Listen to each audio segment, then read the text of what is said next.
हम तो आरती करीना महावीर के शरण में गिर के ना। हम तो आरती करीना महावीर के शरण में गिर के। लाले लाल बाबा दनवा सिंदूर छोड़ेला जहनवा। लाले लाल बाबा दनवा सिंदूर छोड़ेला जहनवा।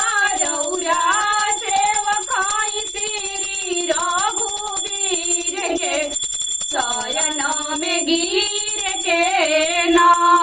हम तो आरती करीना महावीर के शरण में गिर के।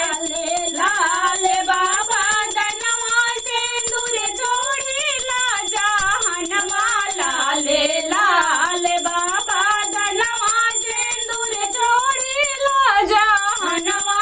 रौरा रौरा रोकल रही भरत जी के तीर के शरण में गिरी।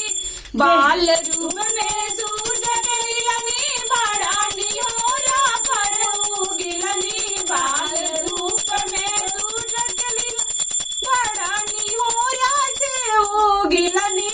रौरा सेवकाई श्री रघुवीर के शरण में गिरी। राम जी के दूत हाई अंजनी के पुत्र हाई। राम जी के दूत हाई अंजनी के पुत्र। सेवकाई श्री रघुवीर के शरण में गिर के ना।